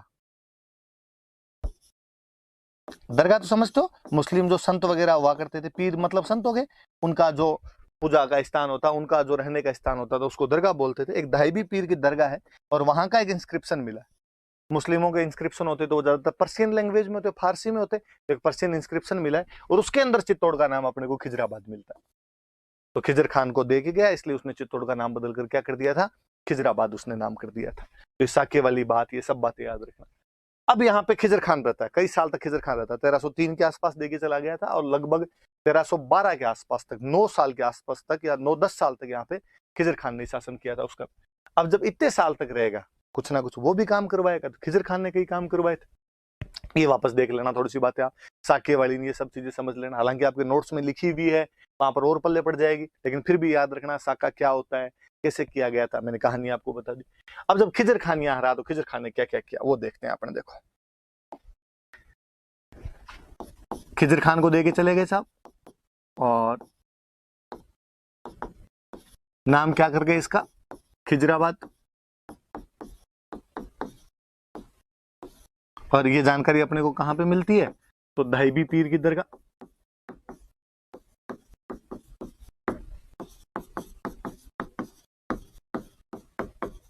दाहिबी पीर की दरगाह के अंदर ऐसा लिखा हुआ, उस अभिलेख में, उस इंस्क्रिप्शन के अंदर ये लिखा हुआ। खिजर खान यहाँ रहा तो एक तो चित्तौड़ के किले के पास एक नदी निकलती है, गंभीरी, एक रिवर है गंभीरी, याद रखना। आगे जब चित्तौड़ का किला पढ़ेंगे वापस ये बात काम आएगी, और हम पढ़ेंगे कि चित्तौड़ का किला कौन सी नदी के किनारे? तो गंभीरी नदी के किनारे। और उसने यहाँ पे एक ब्रिज बनवाया था, पुल का निर्माण करवाया था। फिर जैसे हिंदुओं में होता था कि कोई व्यक्ति की मृत्यु हो जाती तो उसकी याद में छतरियां बनाते थे, कैनोपीज बनवाया करते थे। वैसे ही मुस्लिम जो हुआ करते थे, तो किसी की मृत्यु हो जाती तो वहां पे जो टॉम बनवाते, मकबरे बनवाया करते थे। तो खिजर खान ने भी यहाँ पर एक मकबरा बनवाया था, टॉम बनवाया था, मकबरे का निर्माण करवाया था। और अभी भी जैसे होता है कि आप तो क्या एग्जांपल दूं, अस्पताल बनवाया कि सरकार ने अस्पताल बनवाया तो बाकायदा वहां पे लिखेंगे। जैसे अभी थोड़े दिन पहले की बात है कि अखबारों के अंदर और हमने पढ़ा कि अटल एक टनल बनाई गई है ना, हिमाचल प्रदेश में कहीं भी टनल बनाई गई, तो अब वहां पे बोर्ड लगेगा और उस बोर्ड में आएगा कि टनल का निर्माण इस सरकार के कार्यकाल में हुआ था, प्रधानमंत्री ने इसका उद्घाटन किया था, इस कार्यक्रम में ये लोग उपस्थित थे, ये काम अब शुरू हुआ था, ये काम अब खत्म हुआ था। तो पहले राजा महाराजा भी ये काम क्या करते और वो भी ऐसे इंस्क्रिप्शन लिखवाते, वो भी ऐसी बातें लिखवाते कि मैंने बनवाया है, इतने रुपए लगवाए, फलाने फलाने आदमी थे, ये मिस्त्री था, इससे मैंने अभिलेख लगवाया, ये सब बातें लिखवाया करते। तो खिजर खान ने यहाँ पे कोई एक टॉम बनवाया था। अब जो जब वो टॉम का इंस्क्रिप्शन लिखवाता है, उसका मैंने बताया मुस्लिम राजा थे तो उनके सारे इंस्क्रिप्शन कौन सी लैंग्वेज में हो गए, तो पर्शियन। तो उसमें खिजर खान कहता है कि मैं खिजर खान ये टॉम बनवा रहा हूं यहाँ पे। फिर वो कहता है यार तो मुझे तो जानते हो नहीं जानते, पर तुम मेरे पापा को पक्का जानते हो, मेरे पापा अलाउद्दीन खिलजी। फिर वो अलाउद्दीन खिलजी खूब सारी तारीफें करता है और अलाउद्दीन खिलजी के लिए कहता है, अपने पापा के लिए कहता है कि वो सेकंड सिकंदर है, अलेक्जेंडर द ग्रेट जो हुआ था, जिस प्रकार उसने दुनिया जीती थी वैसे मेरे पापा दुनिया जीत लेंगे। सिकंदर सानी है, सानी का मतलब होता है सेकंड, दूसरा। फिर वो और कहता है कि मेरे जो पापा है वो शेडो ऑफ गॉड है, ईश्वर की छाया है, हल्के में मतलब लेना भाई साहब। फिर वो और कहता है मेरे जो पापा है वो पूरी दुनिया की रक्षा करते हैं, डिफेंडर है, पूरी दुनिया के प्रोटेक्टर है। अब आपसे कोई पूछ ले कि राजस्थान पे कौन से एक इंस्क्रिप्शन से, कौन से स्थान के इंस्क्रिप्शन से अलाउद्दीन खिलजी को second Sikandar, shadow of God या डिवाइन शेडो और प्रोटेक्टर ऑफ वर्ल्ड कहा गया, डिफेंडर ऑफ वर्ल्ड कहा गया, तो याद रखना चित्तौड़ में का भी लेख। अब अपने दिमाग में सब, चित्तौड़ में तो अलाउद्दीन खिलजी मरवा गया था लोगों को, चित्तौड़ में तो 30,000 बेकसूरों को कटवा के चला गया था, वहां पर उसके बारे में अभिलेख क्यों होगा? चित्तौड़ वाले राजाओं से तो उसकी बनती नहीं थी। तो उसका रीजन अपने पास ये याद रखना कि उसका बेटा था खिजर खान, उसने यहाँ पे 9-10 साल शासन किया था और उसके चक्कर में वो जब लिखवाएगा तो बाप की तारीफें तो बेटा तो करेगा अपने आप। फिर मेरी कल वाली बात पे वापस जाना, मैंने बताया था कि राजा अपने आप को भगवान से जोड़ दिया करते थे। ये देख लो, संसार की रक्षा भगवान करता है पर अभिलेख कहता है अलाउद्दीन खिलजी कर रहा है। ईश्वर की छाया तक बताया हुआ उसके अंदर। तो खिजर खान के दो काम याद रखना आपने, एक तो गंभीरी नदी पर उसने पुल बनवाया था और एक उसने मकबरा बनवाया था। मकबरे में एक इंस्क्रिप्शन है वो पर्शियन लैंग्वेज का और उसमें अलाउद्दीन खिलजी की ये तारीफें की हुई है। खिजराबाद जो नाम है ये कहाँ मिलता है, तो ये दहबी पीर की दरगाह है, उसका जो इंस्क्रिप्शन है उसके अंदर ये जानकारी मिलती है अपने को। अब इसके बाद में, अब खिजर खान को रहते हुए यहाँ पे कई साल हो गए, कई साल हो गए, तो खिजर खान का मन लगना बंद हो गया।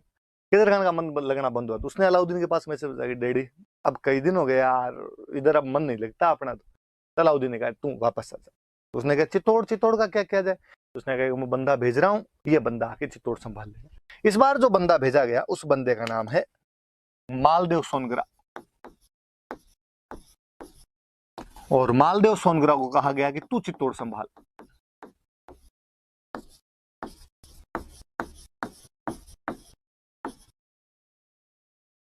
इसको भेज दिया। मालदेव सोनग्रा के यूं बड़ी बड़ी मूछें और दाढ़ी थी, इसलिए इसका नाम पड़ गया मुछड़ा मालदेव, मूछों वाला मालदेव कहने लगे इसको। अब बात है ये कौन, मालदेव सोनग्रा कौन? मैं थोड़ा आगे पढ़ाऊंगा आपको तब आपके दिमाग में आ जाएगा, या आपने कभी सुना होगा तो आ जाएगा। मैं थोड़ा सा बता देता हूँ। यहाँ अलाउद्दीन खिलजी ने जैसे 1303 में चित्तौड़ पर अटैक किया था, वैसे 1311 में वो जालोर पर अटैक करता है। और जालोर में एक राजा हुआ करता था कानड़ देव सोनग्रा। ये सोनग्रा चौहान होते हैं भाई, कानड़ देव सोनग्रा। और इसका बेटा था वीरम देव सोनग्रा। ये दोनों लड़ते हैं और लड़ते हुए वो इनको भी दोनों बाप बेटों को साका करना पड़ता है। यहाँ पर भी 1311 में जालोर के अंदर साका होता है और ये सब लड़ते हुए मारे जाते हैं। कहते मालदेव सोनग्रा उसके अंदर जिंदा बच जाता है। ये कानड़ देव सोनग्रा का भाई था, इसका ब्रदर था। कोई तो कहते हैं जिंदा बच जाता है, कोई कहते हैं कि नहीं कानड़ देव ने उसको पहले से ही बाहर निकाल दिया था। अब जालोर पे अलाउद्दीन खिलजी ने कब्जा कर लिया, पर मालदेव सोनग्रा बिगाड़ करे। वो अब जो अपनी छोटी मोटी जो भी आर्मी उसने बना रखी वो आए, अटैक करे, अलाउद्दीन खिलजी की सेना को नुकसान पहुंचाए। फाइनली एक दिन अलाउद्दीन खिलजी की सेना ने उसको पकड़ लिया, गिरफ्तार करके दिल्ली ले गए। उसने कहा क्या चाहिए, तू क्यों डिस्टर्ब करता है हमें। उसने कहा यार हमारा राज्य जालोर था और तुमने हमारा राज्य छीन लिया। तो अलाउद्दीन ने उसको कहा देख तेरे को जालोर तो मैं दूंगा नहीं, पर मैं तेरे को और ढंग की जगह दे देता हूँ राजस्थान, तू उधर चला। कौन सी? तू चित्तौड़ चला। तो खिजर खान के बाद में अलाउद्दीन खिलजी ने चित्तौड़ किसी को दिया था, तो वो आदमी कौन था? तो मालदेव सोनग्रा। याद रह जाएगी बात। उसके बाद ये मालदेव सोनग्रा को दे दिया गया था। तो वो जो 1303 वाला आक्रमण था उसके प्रभाव ये है, उसके कारण ये है कि 1303 में आक्रमण किसने किया? अलाउद्दीन खिलजी ने। कारण क्या क्या थे? तो कारण मैंने बता दिए।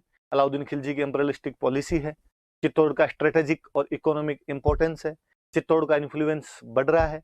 समर सिंह ने गुजरात जाते टाइम अलाउद्दीन खिलजी से टैक्स ले लिया, इसलिए अलाउद्दीन खिलजी के लिए प्रेस्टीज पॉइंट है। और अलाउद्दीन खिलजी कहीं ना कहीं रानी पद्मिनी को भी प्राप्त करना चाहता है। मैंने रानी पद्मिनी के बारे में आपको बताया कि वो सिंहल द्वीप की राजकुमारी मानी जाती है, गंधर्व सेन और चंपावती की पुत्री मानी जाती है। राघव चैतन ने उसके बारे में अलाउद्दीन खिलजी को जाके बताया था। अलाउद्दीन ने आक्रमण किया तो यहाँ पर अपने साकावा 1303 में 25 अगस्त को साकावा। ताकि फिर मैंने बताया दो बातें होती थी, एक होता था जौहर, एक होता था केसरिया। महिलाएं जौहर करती थी तो पद्मिनी, न केवल पद्मिनी बल्कि 1600 रानियों ने उसके साथ में जौहर किया। और रतन सिंह और गोरा और बादल उसके सेनापति थे, उनके नेतृत्व में यहाँ पर क्या कर लिया गया? केसरिया कर लिया गया था उनके नेतृत्व में यहाँ पे। और अलाउद्दीन खिलजी ने जब देखा कि अंदर कुछ ही नहीं मिला उसको, तो उसने 30,000 लोग कटवा दिए थे, चित्तौड़ पे कब्जा कर लिया था। नाम बदल के खिजर खान को दिया, इसलिए नाम बदल के खिजराबाद कर दिया। खिजर खान ने गंभीरी पर पुल बनवाया, एक मकबरा बनवाया। मकबरे के अंदर जो अभिलेख है उसमें अलाउद्दीन खिलजी की तारीफें की हुई। वहां पर चित्तौड़ में 1325 का दाहिबी पीर का अभिलेख और है, अलग एक फारसी का अभिलेख है, उसमें चित्तौड़ का नाम अपने को खिजराबाद मिलता है। खिजर खान के बाद में ये मालदेव सोनग्रा को दे दिया था। मालदेव सोनग्रा की बड़ी बड़ी मुछें थी, इसलिए उसका नाम क्या मिल जाता है? मुछड़ा मालदेव मिल जाता है। ये तमाम बातें हमने पढ़ी और इसके बाद थोड़ी सी आगे और चलते हैं अपने। तो ये सारी जानकारियां 1303 वाले। अब अपने को जानकारियां मिलती कहां से? तो एक तो अलाउद्दीन खिलजी का एक कोर्ट स्कॉलर है, उसका एक दरबारी इतिहासकार है, उसके कोर्ट में एक स्कॉलर रहता था, आप सबने नाम सुना होगा, अमीर खुसरो। अमीर खुसरो नाम करके स्कॉलर हुआ है, एक विद्वान व्यक्ति हुआ है, उसके दरबार के अंदर रहा करता था। चित्तौड़ वाले हमले में साथ में था, मतलब आंखों देखा वर्णन है, लाइव कमेंट्री की इस बंदे ने। और इस बंदे ने एक किताब लिखी, खजाइन उल फुतूह है। खूब सारी किताबें, आप जब मिडाइवल पढ़ोगे तो और कई सारी किताबों के बारे में पढ़ेंगे, पर इसकी किताब है खजाइन उल फुतूह है, या उसका एक नाम और है तारीख अलाई। देखो तारीख का मतलब होता है हिस्ट्री, अलाई का मतलब होता है अलाउद्दीन। तो तारीख अलाई मतलब अलाउद्दीन का इतिहास लिखा हुआ, अलाउद्दीन की हिस्ट्री लिखी हुई। और इसके अंदर वो इस आक्रमण के वर्णन करता है। 30,000 लोग कटवा दिए, ये खुद अलाउद्दीन का एक इतिहासकार है, वो लिख रहा है कि साहब 30,000 मारे थे वहां पे, मजा आ गया था हमें इन सबको मार के वहां पे। ऐसी कई बातें अमीर खुसरो ने लिखी। तो कोई आपसे पूछ ले कि कौन सी बुक है उसी टाइम की, कौन सी बुक है जो इस आक्रमण के बारे में बताती है, तो खजाइन उल फुतूह, नाम याद करना। ये फारसी नाम होते हैं, 2-3 बार जीभ से बोल के देखना, एक बार टंग पे चिपक जाएंगे, जीभ पे चिपक जाएंगे तो याद हो जाएंगे। 2-3 बार यूं खजाइन उल फुतूह है, खजाइन उल फुतूह है, खजाइन उल फुतूह है बोलोगे तो याद हो जाएगा। तारीख ए अलाई एक उसका नाम, ये मैंने बता ही दिया। तारीख मतलब होता है हिस्ट्री और अलाई का मतलब अलाउद्दीन, तो अलाउद्दीन का इतिहास नाम से हो जाता है। फिर वो जो मैंने अभी कहानी सुनाई थी आपको कि पद्मिनी सिंहल द्वीप की राजकुमारी थी, ये कहानी किसने लिखी, क्या लिखी? तो ये कहानी लिखने वाला आदमी है मलिक मोहम्मद जायसी। एक कवि हुए हैं मलिक मोहम्मद जायसी। अपने यूपी में एक जगह पड़ती है जौनपुर, अवध, अवध वाला जो इलाका, अयोध्या के आसपास का इलाका है, वहां के कवि मलिक मोहम्मद जायसी। आगे बढ़ेंगे हम शेरशाह सूरी। शेरशाह सूरी के कंटेम्प्ररी एक ये पोइट हुए थे, और इन्होंने ये पद्मावत नामक एक बुक लिखी थी अवधी लैंग्वेज में, चूंकि अवध के थे तो अवधी लैंग्वेज में 1540 की ये बुक, इन्होंने एक पद्मावत नाम की इन्होंने एक बुक लिखी थी। किसने लिखी? तो मलिक मोहम्मद जायसी ने। कब लिखी? तो 1540 में। कौन सी भाषा में? तो अवधी। कौन सी बुक लिखी? तो पद्मावत। और इसमें ये सारी कहानियां इन्होंने लिखी। और ये कहानी, ये कविता, काव्य है, पोइट्री है अपने आप में। और ये पोइट्री इतनी ज्यादा पॉपुलर हुई कि बाद में जितने इतिहासकार है उन सब ने इसको थोड़ा बहुत फेर बदल करके लिखा। और वो भले ही आपके नैन्सी कह दो, वो भले ही आपके अबुल फजल कह दो, वो भले ही आपके आपके कर्नल जेम्स टोड कह दो, जो भी बड़े बड़े से हुए उन सब ने कहीं ना कहीं इसका जिक्र किया, उन सब ने इसके बारे में थोड़ा बहुत बात कहीं ना कहीं लिखी है। एक सूर्यमल मिशन अपने जो इतिहासकार में वो डिनाई जरूर करते हैं इसको, निजाब फर्जीवाड़ा है क्या तुम्हारा, बाकी किसी ने नाम चेंज कर दिया, किसी ने कहानी चेंज कर दी, बाकी ऐसी बातें सबने जरूर लिखी, इतनी पॉपुलर चीज हुई थी। पर दिक्कत ये हुई कि यार किंवदंतियां, जनश्रुतियां, फोक लोर कहानियां चलती है, समाज के अंदर बनती बिगड़ती रहती है, हम सुनते हैं उनके बारे में, पर उनमें हिस्टोरिकल फैक्ट है या नहीं है, ये इतिहासकारों को देखना पड़ता है। इसके साथ दिक्कत ये हुई कि लोगों ने इस पोइट्री को हिस्ट्री मानना शुरू कर दिया और लोगों ने इस कहानी को इतिहास के रूप में पढ़ाया जाना शुरू कर दिया, इसको सुनाया जाना शुरू कर दिया इतिहास के रूप में, और यहाँ पे जाके लफड़ा करते हैं। आप कविता को हिस्ट्री नहीं बना सकते। हम कहते हैं जहां ना पहुंचे रवि वहां पहुंचे कवि, कि कवि कल्पनाएं करता है, कवि इमेजिनेशन करता है, अपने घोड़े दौड़ाता है और ऐसी ऐसी घटनाओं को जोड़ के लिख देता है जिनका वास्तव में कोई अस्तित्व, एग्जिस्टेंस नहीं रहा होगा, और इसी एग्जिस्टेंस के अंदर वो लिख गया कि वो सिंहल द्वीप की राजकुमारी थी। अपने को आज भी लगता है यार श्रीलंका की राजकुमारी और मेवाड़ का राजा गया शादी करने के लिए, फिर तोता आया, तोते के पीछे चला गया, 1302 से 1303 एक साल का जिसका शासनकाल है, वो कहते हैं 7 साल तक वहां पे भटकता रहा था, फिर पद्मिनी को लेके आया था। जचती नहीं है कहानी। इवन यहां तक कि मलिक मोहम्मद जायसी ने लास्ट में खुद ने कहा है कि साहब ये इमेजिनेशन है मेरी, और मैंने इसके माध्यम से भगवान की बातें की है, मैंने वो जो रूहानी शक्तियां उनकी बातें की है। परंतु वहां तक कौन जाए, हम सब ने उसको हिस्ट्री मान के पढ़ना शुरू कर दिया। इसलिए अपने दिमाग में आज भी सिंहल द्वीप का हमने श्रीलंका बना दिया। भगवान जाने उसने सिंहल द्वीप क्या माना था क्या नहीं माना था। मुझे तो आज ही बड़ा अजीब सा लगता है कि यार पद्मिनी की सुंदरता का इतना वर्णन किया हुआ है, ये इतनी वो, और वो वैसे ही वर्णन, वैसे गोरे रंग की थी, उसको जब पानी पीती थी यहाँ से पानी दिखता था। मुझे लगा कि यार हिस्टोरियन को थोड़ा सा जलवायु का तो ध्यान देना था।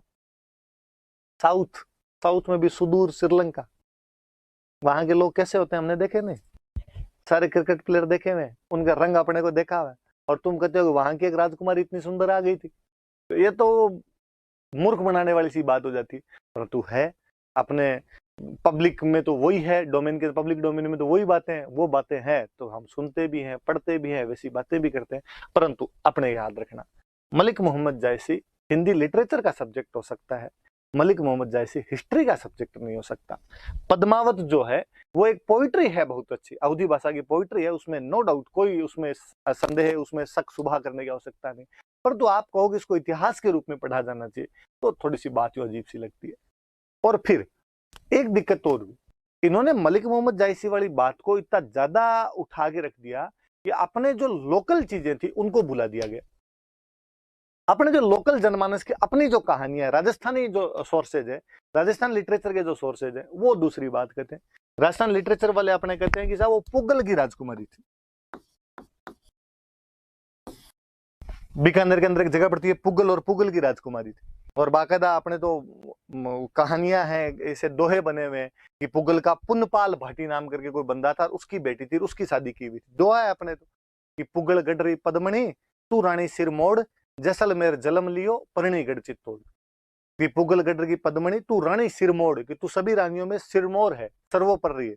जैसलमेर जलम लियो, उस समय पुगल जैसलमेर रियासत का भाग हुआ करता था। और कहते पुनपाल भाटी पहले जैसलमेर में थे, लेकिन बाद में उनको पुगल का ठिकाना मिल गया था, इसलिए पुगल आ गए थे। तो जैसलमेर जलम लियो कि पैदा तो जैसलमेर में हुई थी, परनीगढ़ चित्तौड़, और तेरी पर शादी तेरी कहां जाके करवाई है, ठीक चित्तौड़ के अंदर। आज भी गांव के अंदर जो सुंदर लड़की हो, या किसी ग्रामीण से किसी सुंदर लड़की के बारे में बताना हो, सुंदर महिला की विशेषता बतानी हो, तो पुगल की पद्मणियों से तुलना की जाती है। अरे वो कितनी सुंदर है, वो तो पुगल की पद्मणी की तरह सुंदर है। तो आज भी पुगल की पद्मिनियां फेमस है। पर भगवान जाने ये सिंहल द्वीप कहाँ से लाए। मुझे तो लगता है यार मलिक मोहम्मद जायसी ने बेचारे ने पुगल ही सुना होगा, लेकिन ठेठ बीकानेर बॉर्डर से यूपी तक जाता जाता पुगल उसके सिंगल बन गया था, और उसने सिंगल लिखा, और सिंगल को अपने वालों ने सिंहल कर दिया, और सिंहल वालों को यहाँ तक लाते लाते अपने वालों ने उसका श्रीलंका बना के रख दिया। तो ये ऐसे बातें जोड़ दी गई, बाकी सच्चाई वाली ज्यादा बातें है नहीं। ज्यादातर ने स्वीकार किया, किसने स्वीकार नहीं किया तो आपने ध्यान रख लेना कि सूर्यमल मिश्र ने स्वीकार नहीं किया। अपने बूंदी के हिस्टोरियन हुए और पढ़ेंगे इनके बारे में आगे अपने। और अब देखो एक और अपनी बुक्स है ना, कई बार है ना इनको मिश्रण लिख देती है, तो भाई ये मिश्रण नहीं है, ये मिश्रण है, सूर्यमल मिश्रण। तो ये सारी बातें आप याद रख लेना कि क्या क्या चीजें हैं, क्या क्या नहीं है। और पढ़ेंगे हम आगे, जैसे जैसे बातें आएगी कई तो इनके बारे में और चलती रहेगी चर्चाएं। पर अभी रतन सिंह के बारे में इतनी सब बातें आप याद रखना। चलो अब आगे बढ़ते हैं, आगे क्या है। ये तो रतन सिंह की बात है सारी। ये पद्मिनी का आप फोटो देखना चाहो तो देख लो। ये जौहर का सीन बताया हुआ है कि जौहर के अंदर पद्मिनी बैठे हैं अग्नि की ज्वालाओं के अंदर। और 25 अगस्त 1303 का ये जौहर था। चित्तौड़ का पहला जौहर है ये, चित्तौड़ का पहला साका है ये। मैंने बता दिया आपको जौहर वगैरह क्या होता है, वो सब चीजें आप देख ही लेना। अब अगला अगला राजा आ जाओ, देखो हमीर, हमीर के बारे में बताया हुआ। मैं बताता हूँ, देखो क्या है, क्या पढ़ना है हमें हमीर के बारे में, पढ़ना है क्या वो भी देखो, देखते हैं अपने क्या क्या चीजें दे रखी है कि अपने को है क्या क्या पढ़ना। एक तो उसके विक्ट्री कैंपेन पढ़ने, और क्या पढ़ना है, और अपने को उसके टाइटल्स पढ़ने, दो ही चीजें दे रखी है अपने को इसमें। तो ये ना, ये एक दिमाग में हमेशा रहना चाहिए, कोई भी टॉपिक पढ़ो, कोई भी राजा पढ़ो, कि वास्तव में इसमें पढ़ना है क्या चीज, क्या क्या काम की है। तो दो चीजें काम की है कि भाई एक तो उसके विक्ट्री कैंपेन देखने, एक उसके टाइटल्स देखने। अब अपने देख लेंगे, विक्ट्री कैंपेन देख लेंगे, टाइटल्स देख लेंगे इसके कौन कौन से। तो अपने देखते हैं, देखो हमीर के बारे में, कौन था हमीर, क्या था, सुन वापस सुनना। अब मैं थोड़ा वापस पीछे जाके बताता हूं आपको, देखो गौर करना मेरी इस बात पे। गोहिल, गोहिल की पीढ़ी के अंदर हुए बप्पा या बापा, इसी पीढ़ी में चलते चलते एक राजा आया रण सिंह, या उसका एक नाम और मिलता है कर्ण सिंह। ध्यान देना इस बात पे, रण सिंह या कर्ण सिंह। इसके दो बेटे हुए, एक का नाम था कोई श्याम सिंह, एक का नाम था राहप। कहते हैं बड़ा भाई जो था, बड़े भाई को राजा बनाया गया, राजा राजधानी में रहे, तो उसे चित्तौड़ दे दिया गया। छोटे भाइयों को गांव दिया करते थे, उन गांव को बोलते थे ठिकाना, और इसको एक ठिकाना दिया गया, और वो ठिकाना था सिसोदा। राजसमंद के अंदर एक जगह पड़ती है सिसोदा। और यहां के बाद में क्लियर डिवाइडेशन दिखाई दिया कि जो बड़े भाई जो राजा बनेंगे वो अपने नाम के आगे टाइटल लगाएंगे रावल, और ये जो छोटे भाई होंगे ये अपने नाम के आगे टाइटल लगाएंगे, वो टाइटल होगा राणा।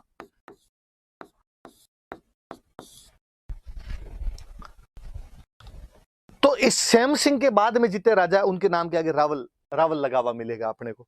और इधर जो सिसोदा वाले थे वो अपने नाम के आगे क्या लगाने लगे थे, राणा लगाने लग गए थे। इस श्याम सिंह से पहले वाले राजा या रण सिंह से पहले वाले जो भी राजा है उनके नाम के आगे रावल नहीं लगता था, कहते हैं उनकी उपाधियां राजा थी। फिर अपने कहते हैं हमने तो बप्पा रावल आलू रावले से नाम पढ़े। तो इतिहासकार कहते हैं फिर कि हुआ क्या, कि जब हिस्ट्री इन मेवाड़ के राजाओं ने लिखवानी शुरू की, कुंभा के टाइम में जब ये हिस्ट्री के बारे में थोड़ा लिखवाया जाने लगा ढंग से, कीर्ति स्तंभ प्रशस्ति, कुंभलगढ़ प्रशस्ति इनके अंदर लिखवाई जाने लगी, तो इनके टाइम में इनको पता था कि हमारे जो पूर्वज थे इनकी उपाधि रावल थी। रण सिंह वाली ये उपाधि चली आ रही थी तो रावल वाली, इससे पहले वालों की उपाधि इनको भी ज्यादा किसी को पता नहीं थी। तो कहा भाई राजा को क्या कहते हैं, राजा को रावल कहते हैं, राजा को नो बप्पा, तो बाद वालों ने उसके नाम के बप्पा रावल वैसे जोड़ दिया। पर कहते हैं इससे पहले वालों की, इनकी बप्पा की, गोहिल की, इनकी उपाधि रावल नहीं हुआ करती थी, इनकी उपाधि राजा ही थी। रावल की उपाधि हमें इस यहाँ से क्लियर डिवाइडेशन दिखाई देता है रण सिंह करण सिंह के बाद, और वहां से दिखाई देता है। अब श्याम सिंह बन गया, इधर रावल बन गया। अब इस श्याम सिंह वाली पीढ़ी में रावल बनते आ रहे हैं लगातार, और यूं करते करते जैसे समर सिंह बने, और समर सिंह के बाद में बन गया रतन सिंह, रतन सिंह रावल बन गया यहाँ पे। और जो रतन सिंह था वो 1303 में अलाउद्दीन खिलजी के खिलाफ लड़ता हुआ मारा गया। तो रावल शाखा का अंतिम कोई राजा हुआ था रावल ब्रांच का, तो रतन सिंह था। अब कोई पूछ ले कि मेवाड़ की रावल ब्रांच का अंतिम राजा कौन था, तो अंतिम राजा कौन था उसका, रतन सिंह उसका अंतिम राजा हुआ था। रतन सिंह यहाँ पे मर गया था। और कहते हैं रतन सिंह का एक छोटा भाई हुआ करता था कुंभकर्ण। कुंभकर्ण यहाँ से बाद में नेपाल की तरफ चला गया था, और नेपाल में बाद में इसके जो वंशज हुए थे, पृथ्वी नारायण शाह नाम करके वंशज हुआ था, उसने नेपाल में एक डायनेस्टी की स्थापना कर ली थी। और मैंने बताया कि बड़े भाई रावल लगाते थे, छोटे वाले भाई जो राणा लगाना शुरू हो जाया करते थे, इसलिए कुंभकर्ण एक तरीके से राणा है, इसलिए नेपाल में उसने राणा डायनेस्टी की स्थापना की थी। और राजा नाम के आगे शाह भी लगाने लगे थे, तो आप शाह डायनेस्टी भी देख लेते हो। और वो जो नेपाल की डायनेस्टी थी वो 2007 तक वहां पर थी। 2007 के बाद वहां पे डेमोक्रेसी आई है, तब तक वहां पे ये राजतंत्र हुआ करता था। और मैंने आपको और बताई थी बात एक, कि कल जब मैं कह रहा था कि गोहिल वंश की 24 ब्रांचेस थी, और उनमें एक ब्रांच नेपाल के अंदर थी। तो नेपाल वाले जो हैं वो गोहिल हैं, नेपाल वाले जो हैं वो अपने मेवाड़ से गए हैं, नेपाल वाले जो हैं वो रतन सिंह के छोटे भाई थे कुंभकर्ण, उनके वंशज है अपने। ये बात भी अपने याद रखना। तो ये तो इधर वाली पीढ़ी, रावल रतन सिंह भी जाके खत्म हो गए। रतन सिंह रावल शाखा का अंतिम राजा है। अब इधर इधर राहब को दिया था, तो कोई पूछे सिसोदा गांव की स्थापना किसने की थी, तो कहीं ना कहीं ठिकाना किसको मिला था, राहब को। अब यहाँ पे राहब के बाद में बनते आ रहे थे। यहां पर एक बंदा बना लक्ष्मण सिंह, तो ये राणा हो गया, राणा लक्ष्मण सिंह हो गया। जब इधर रतन सिंह थे, राजा बने हुए थे, तब सिसोदा के अंदर जो सामंत बैठा था, उनका जो फ्यूडल बैठा था, ये जो छोटे भाई होते थे इनको फ्यूडल बोलते थे। फ्यूडल कहते या फ्यूडल लॉर्ड कहते, या हिंदी में कहते थे सामंत, या ज्यादा नॉन शब्द आपने सुना हो, जमींदार, जागीरदार, ठाकुर टाइप के शब्द बोला करते थे। लक्ष्मण सिंह था। जब और यह होता था कि राजा पे जब हमला होगा तो आसपास के जितने भाई होंगे वो सहायता करने के लिए जाएंगे। जब अलाउद्दीन खिलजी ने रतन सिंह पर हमला किया, तो अलाउद्दीन खिलजी ने अपने भाइयों को कहा आओ भाई सहायता करने के लिए।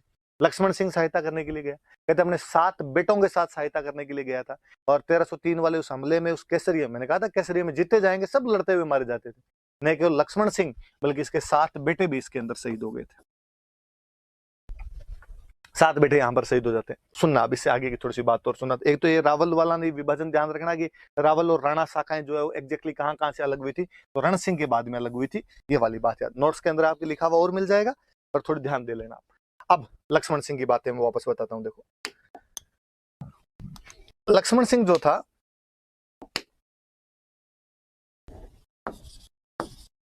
सात बेटों के साथ युद्ध लड़ता हुआ शहीद हो गया था।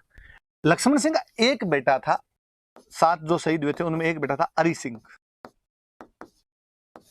और जो इसका बेटा एक बच्चा था जो बाद में सिसोदा को संभालता है, उसका नाम था अजय सिंह। अजय सिंह नाम था। अरि सिंह तो उसके अंदर एक्सपायर हो गया था, अजय सिंह बच गया था। सिसोदा का बाद में जो सामंत बनता है, फ्यूडल बनता है, वो अजय सिंह बन जाता है। इनके मरने के बाद में अजय सिंह को एक बात पता चली। अरि सिंह की एक बात है बड़ी जोरदार सी, कि अरि सिंह जब राजकुमार हुआ करता था, अरि सिंह लक्ष्मण सिंह का बड़ा ही बड़ा बेटा था। जब ये राजकुमार हुआ करता था यहाँ का, मतलब सिसोदा के सामंत का बेटा, एक तरीके से कुंवर ही है। ये जब कुंवर हुआ करता था वहां का, एक दिन शिकार खेलने के लिए अपने साथियों के साथ में कहीं गया हुआ था, और जब घोड़े पे जा रहे थे तो एक कोई सुंदर सी लड़की और अपने खेत के अंदर जा रही थी, भैंसे वैंसे ली हुई उसके पास, भैंस की रस्सी उसने पकड़ रखी अपने पास में, और कोई अरि सिंह का एक साथी था और उसने उस लड़की को कुछ बोल दिया, पीछे छेड़ दिया, मतलब टोंट मारा उस पर कुछ भी। तो लड़की को बड़ा गुस्सा आया, और उसने जैसे ही बोला, लड़की ने के हाथ में वो रस्सी थी, उसने वो रस्सी फेंक के मारी, रस्सी फेंक के मारी तो घोड़े के पैरों में लगी, घोड़ा और घुड़सवार दोनों गिरे नीचे आके। हरि सिंह को बड़ा शानदार लगा। हरि सिंह को लगा यार ये लड़की बहादुर लड़की, मैं यदि इससे शादी करूं, इसके जो बेटा वो और कितना बहादुर। और कहते हैं हरि सिंह ने उससे वहां पे शादी कर ली। वहीं पे हाथों हाथ उनके घर पे गया, उसे पता चला किसकी क्या लड़की है, पता चला था गाँव के कोई सामान्य से ही राजपूत है, उनकी लड़की है ये, तो उनसे शादी कर लेता है। पर उसे लगा यार मैंने तो अचानक यहाँ पे शादी कर ली, ये कोई बड़ी राजकुमारी भी नहीं है, पापा के पास गए तो पापा पता नहीं क्या कहेंगे, तो उसने उसको अलग ही रख दिया, और किसी को बताया भी नहीं कि ये मेरी वाइफ है और यहाँ पे रहती है। और उसके बेटा और हो गया है, और जो बेटा हुआ था उसका नाम था हमीर।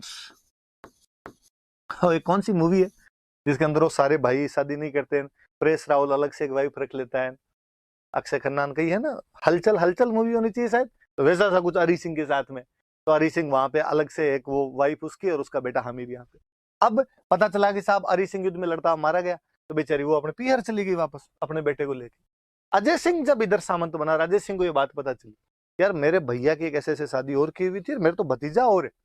तो वो जाता है और वो जाके अपने जो भाभी होते हैं उनको कहता है भाई नहीं आपका हिस्सा है राज्य में, आप वहां जाके रहो, अपने पीहर मत रहो, ये हमारी बेइज्जती, और इस बच्चे को वहां पे रखो, आप वहां पे पालन पोषण करो। और वो इनको भाभी और भतीजे को लाके वहां पे सिसोदा के अंदर वो दोनों रहने लग जाते हैं यहाँ पे। हमीर वहीं पर पालन पोषण उसके चाचा द्वारा पालन पोषण किया जाता है। कहते हैं जो चाचा थे अजय सिंह, इनका एक बेटा था सज्जन सिंह।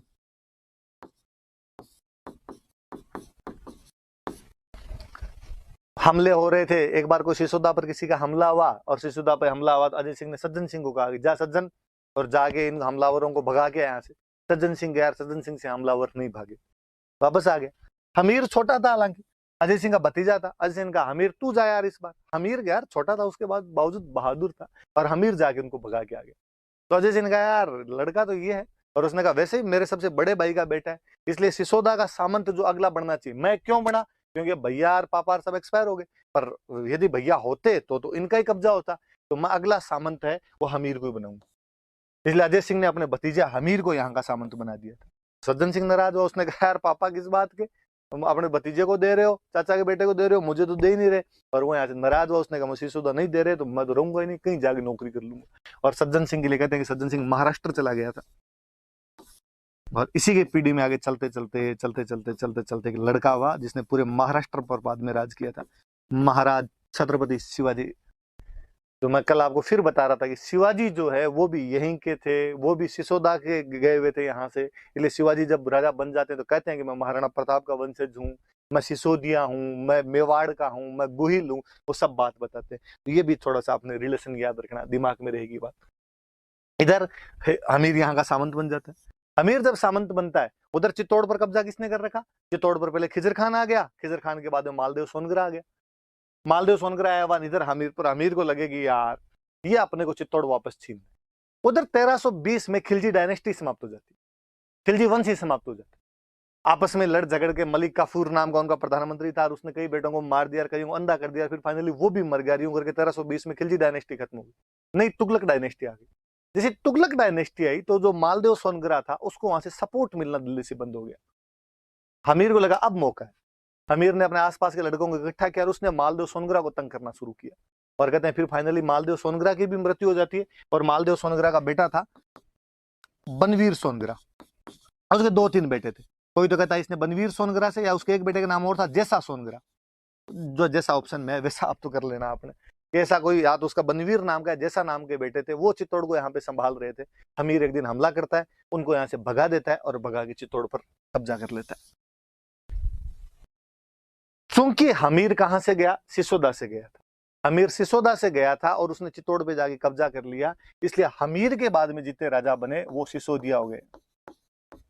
वंश तो गुहिल ही है, लेकिन गुहिल की वंश की कौन सी ब्रांच आ गई? तो सिसोदिया ब्रांच आ गई। सिसोदिया क्यों कहा जाता है? क्योंकि सिसोदा से गए थे। मैंने और बताया कि पहले चित्तौड़ वाले रावल लगाते थे, सिसोदा वाले राणा लगाया करते थे। हमीर सिसोदा से गया था, इसलिए हमीर ने बाद में राणा लगाया करता था। राणा हमीर का कब्जा हुआ, क्योंकि चित्तौड़ का पूरे का राजा बन गया, इसलिए उन्होंने नाम क्या किया? महाराणा लगाने शुरू कर दिए थे। तो ये राणा लगाने वाला या महाराणा लगाने वाला पहला जो कोई चित्तौड़ का राजा हुआ था, तो पहला राजा हमीर हुआ था। शुरुआत में राणा टाइटल मिलते हैं, धीरे धीरे महाराणा मिलने लग जाते हैं। हालांकि ऐसा भी कोई अलग अलग डिवाइडेशन नहीं है। हमीर के नाम में गौरी शंकर हीराचंद ओझा अपने सबसे बड़े इतिहासकार हैं, उन्होंने उसके नाम के आगे महाराणा लिखा है।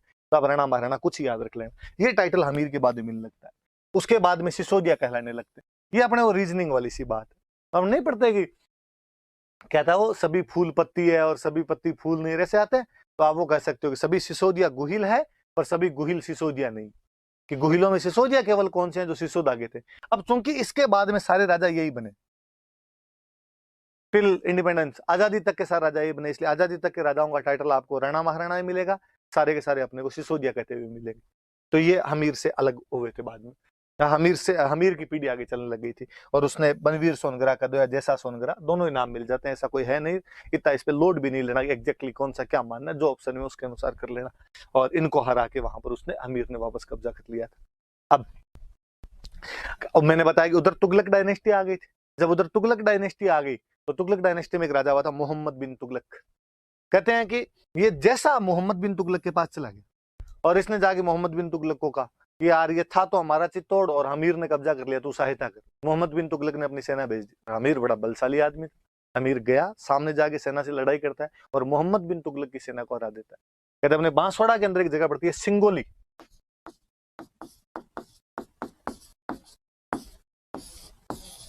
तो कहते हैं सिंगोली के युद्ध के अंदर, और इसने मोहम्मद बिन तुगलक की सेना को हरा दिया था।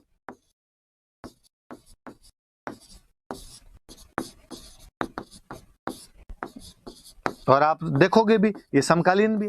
1325 में मोहम्मद बिन तुगलक राजा बनता है, 1326 के अंदर इधर हमीर राजा बना हुआ आपका। तो ये भी याद रखना कि सिंगोली के युद्ध में उसने किसको हरा दिया था? तो मोहम्मद बिन तुगलक को उसने सिंगोली के युद्ध के अंदर हरा दिया था।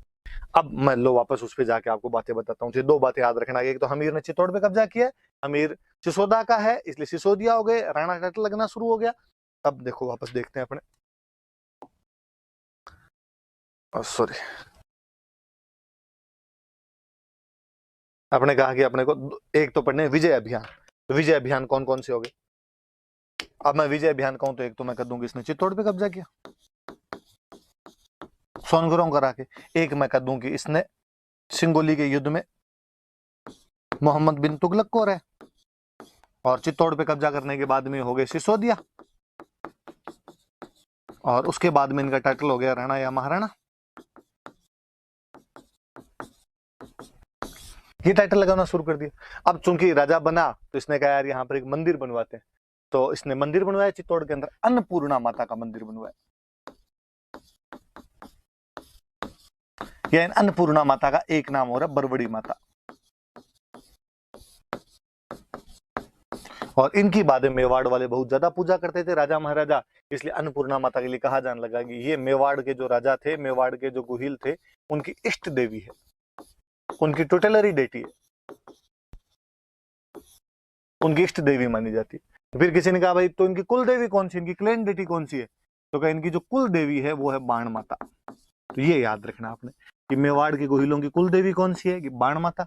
मेवाड़ के गुहिलों की इष्ट देवी कौन सी है, तो अन्नपूर्णा माता है। अन्नपूर्णा माता का नाम और क्या, बरबड़ी माता। फिर किसी स्टूडेंट के दिमाग में सर ये क्या है, किसी को कुल देवी बता देते हो, किसी को इष्ट देवी बता देते हो, क्या अंतर होता है, कोई टुटलरी डेटी है, कोई क्लेन डेटी है। सिंपल सा, किसी भी कुल, डायनेस्टी, वंश जो होता है उसकी एक देवी होती है, परमानेंट देवी होती है, वो तो होती है उसकी कुल देवी। उस कुल के लोग जहां जहां जाके रहने लग जाते हैं, वहां वहां किसी एक लोकल देवी की और पूजा करने लग जाते हैं, वो होती है उनकी टोटलरी डेटी। तो वो तो हो गई अन्नपूर्णा माता। अब भले गुहिल वो नेपाल रहे, भले वो महाराष्ट्र रहे, भले वो मेवाड़ रहे, उनकी कुल देवी तो सबकी कौन सी है, बाण माता।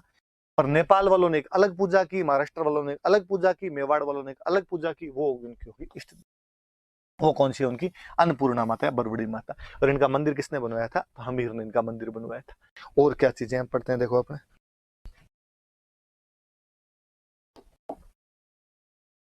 उपाधियां देखो। अब जब इतना बड़ा राजा होगा तो उसकी उपाधियां भी होगी कुछ ना कुछ। तो क्या उपाधियां, देखो मैं उपाधियां बताता हूँ। टाइटल्स, हमीर ने क्या टाइटल ग्रहण, मेवाड़ एक बार रावलों के हाथ से निकल गया था, गुहिलों के हाथ से निकल गया था। गुहिलों में वापस कोई आदमी आया जिसने मेवाड़ पर कब्जा किया, वो कौन है, हमीर। सिसोदा का इसलिए सिसोदिया है, राणा टाइटल लगाना शुरू किया इन्होंने। अंतिम रावल रतन सिंह है, पहला राणा हमीर। इसलिए मेवाड़ को रिवाइव किया इस आदमी ने, इसलिए आप कह सकते हो कि मेवाड़ का रिवाइवर है। हिंदी में कहें तो मेवाड़ का उद्धारक है, या इंग्लिश में आपको हो तो ये मेवाड़ का सेवियर है। मेवाड़ का उद्धारक है, या मेवाड़ का प्रोटेक्टर है, या उसका रिवाइवर है उसका। फिर इसके बाद में मैंने कहा इसकी पीढ़ी के राजाओं ने राज किया, इसलिए इसकी पीढ़ी के राजाओं ने इसकी खूब तारीफें की। और महाराणा कुंभा जब आगे बनेंगे, महाराणा कुंभा एक प्रशस्ति लिखवाएंगे, कुंभलगढ़, कुंभलगढ़ का किला है, उसकी जो यूलोजी लिखी हुई है, उसकी जो प्रशस्ति, कल मैंने बता दिया था प्रशस्ति क्या होती है, जिसमें राजाओं की तारीफें हो। और इसके अंदर वो लिखवाते हैं, अपने इस हमीर के लिखवाते हैं कि साहब हमीर विषम घाटी पंचानन है। 3 शब्द देखो, विषम, घाटी, पंचानन। मैं तीनों को तोड़ता हूं। पंचानन का मतलब होता है शेर, लोइन। घाटी का मतलब होता है युद्ध, आक्रमण, अटैक। विषम का मतलब होता है कठिन, टफ। कठिन युद्ध में शेर के समान, वह राजा जो कठिन युद्धों में शेर के समान रहता है, उसे हम क्या कहेंगे, विषम घाटी पंचानन। और वो कौन है, हमीर। ऐसा कौन सी प्रशस्ति कहती है, कुंभलगढ़। ऐसे ही कुंभा ने एक बुक लिखी थी, रसिक प्रिया, और उस रसिक प्रिया बुक के अंदर उसने लिखा कि जो मेरे दादाजी वे हमीर, वो एक ब्रेव किंग हुए थे, वीर राजा हुए थे। तो उन्होंने इसकी उपाधि क्या दे दी, एक और वीर राजा। फिर कर्नल टोड, अपने राजस्थान का इतिहासकार, और कर्नल टोड ने कहा ये प्रबल हिंदू है, कोई पावरफुल हिंदू किंग हुआ है तो वो कौन हुआ है, तो उसने कहा हमीर हुआ। ऐसा किसने कहा, तो ऐसा कर्नल टोड ने कह दी। तो ये हमीर की उपाधियां याद रखना कि हमीर को मेवाड़ का उद्धारक कहा जाता है, कुंभलगढ़ प्रशस्ति विषम घाटी पंचानन कहती है, रसिक प्रिया एक बुक है कुंभा की, उसमें इसको वीर राजा कहा गया है, और कर्नल टोड जो हिस्टोरियन है उसने इन्हें प्रबल हिंदू कहा है। ये हमने हमीर के बारे में बातें पढ़ी, उनके हमने विक्ट्री कैंपेन भी देखे, उसके हमने टाइटल्स भी देखे। आज की क्लास यहीं खत्म करते हैं। ये 2 राजा आप पढ़ना, पीछे वाले मैंने और पढ़ाए थे, कल की क्लास में अपने और पढ़ेंगे। Thank you.